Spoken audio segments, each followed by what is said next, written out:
Assalamualaikum warahmatullahi wabarakatuh. Perkenalkan, kami dari kelompok 2 yang beranggotakan Altara Nandita dengan NIM 2213, Ulfatun Nikmah dengan NIM 2248, dan saya sendiri Azra Naurah Lukiana dengan NIM 2218. Di sini kami akan membawakan materi terkait elemen dan fungsi komunikasi massa. Materi yang pertama yaitu elemen komunikasi massa. Dalam buku Komunikasi Massa karya Anissa Eka Syafrina terdapat beberapa elemen komunikasi massa, di antaranya komunikator, isi, audiens, umpan balik, gangguan, gatekeeper, pengatur, dan filter. Yang pertama yaitu komunikator. Komunikator dalam komunikasi massa merupakan sekumpulan orang yang bekerja satu sama dengan yang lainnya, bukan sebagai individu, melainkan merupakan organisasi atau lembaga dan institusi yang bersifat mencari keuntungan. Mencari keuntungan merupakan suatu hal yang bersifat wajib bagi komunikator dalam komunikasi massa, karena keuntungan diperlukan agar organisasi tersebut dapat terus bertahan dan berkembang. Elemen yang kedua yaitu isi atau pesan. Sebagai elemen dalam komunikasi massa, pesan harus tetap ada karena tujuan dari komunikasi itu sendiri adalah pesan yang ingin disampaikan. Yang ketiga yaitu elemen audiens. Audiens tetap ada dalam komunikasi massa karena dengan adanya audiens kita dapat menyampaikan pesan tersebut. Audiens merupakan output dari komunikasi massa tersebut. Dan yang keempat yaitu elemen umpan balik.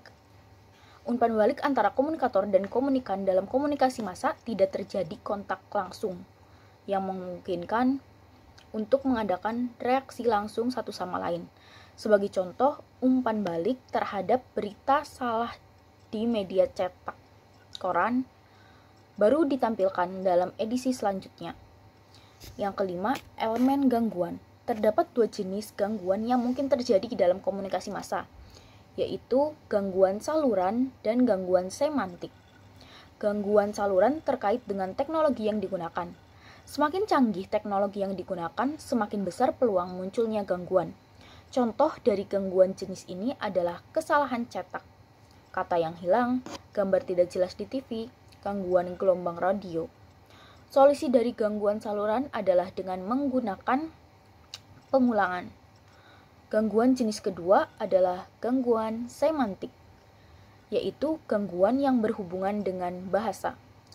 Sebagai contoh, salah ucap yang dilakukan reporter atau mengucapkan kata-kata terlalu cepat sehingga kata tidak terdengar dengan jelas.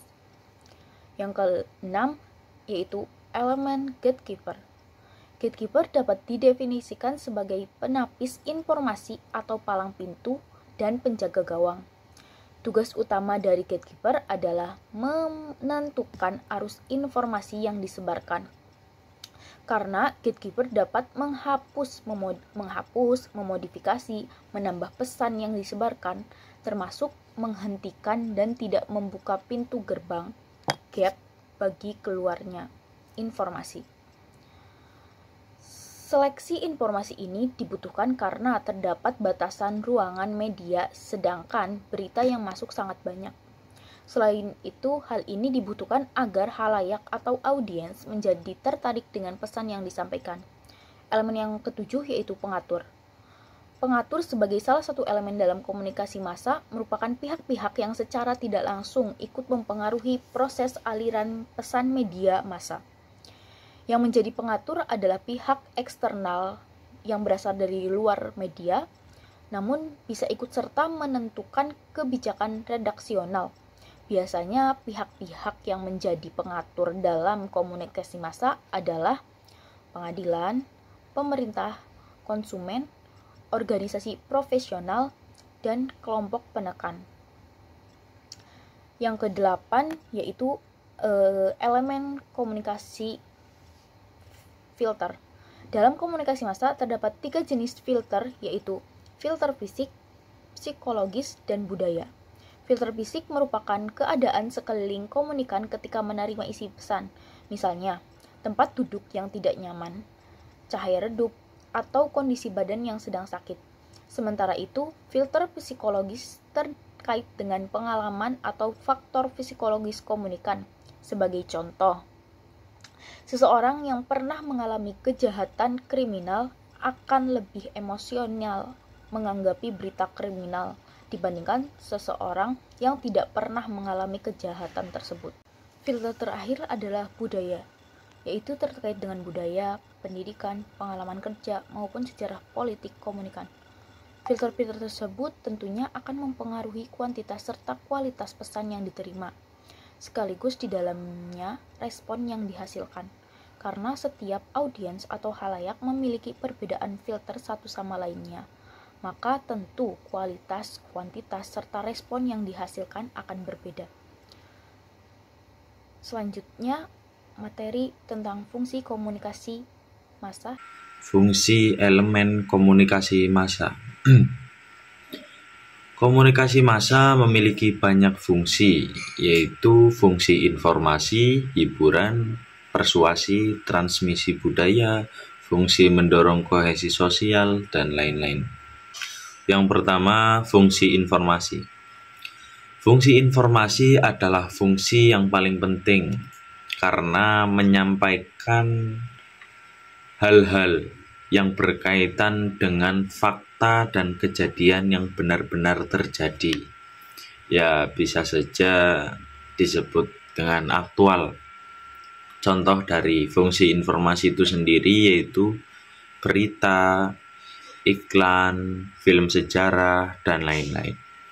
Lalu yang kedua, fungsi hiburan. Fungsi hiburan merupakan fungsi yang digunakan khalayak masyarakat untuk melepas penat, yang dimana di situ mempunyai fungsi utama sebagai penghibur. Contoh, sinetron dalam media massa, komedi, dan lain-lain.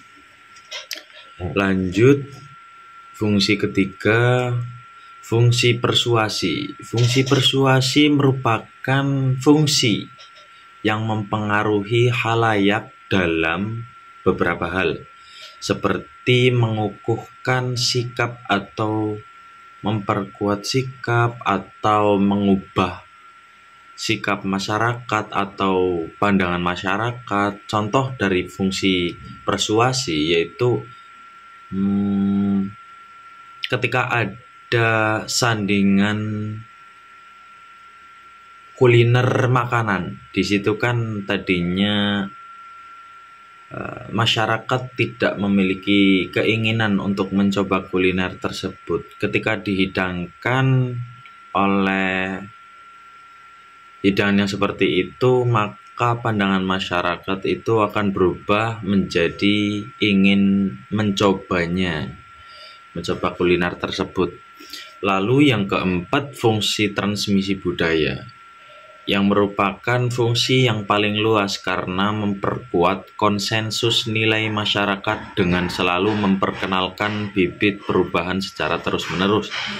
Contoh, program televisi yang menampilkan tayangan-tayangan TikTok.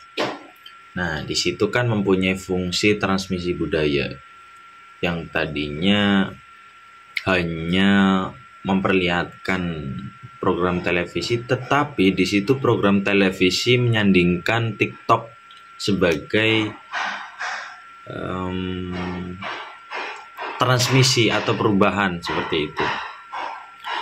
Yang nomor 5, fungsi mendorong kohesi sosial. Fungsi ini merupakan penyatuan melalui berita berimbang sehingga fungsi ini mendorong masyarakat bersatu.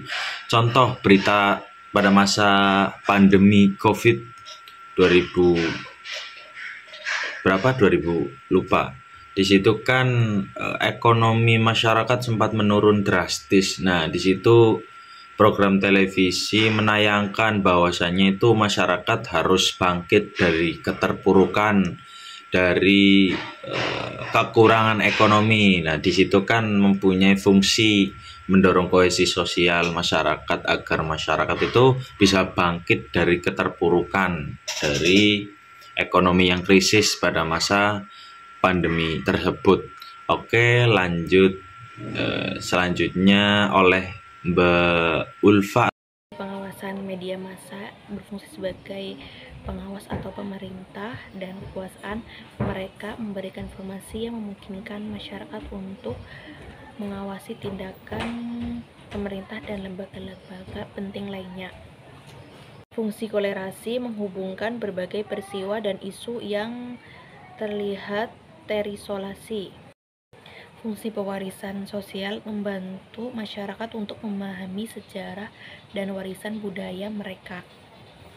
Fungsi melawan kekuasaan dan kekuatan represif dapat digunakan sebagai alat untuk melawan kekuasaan yang otoriter atau tindakan represif. Fungsi menggugat hubungan trikotomi dapat memainkan peran dalam menggugat atau mengubah dinamika ini, terutama dalam hal keterlibatan pemerintah dalam regulasi media atau dalam merespon tuntutan masyarakat. Sekian dari kelompok 2. Mohon maaf apabila ada kekurangan. Terima kasih. Wassalamualaikum warahmatullahi wabarakatuh.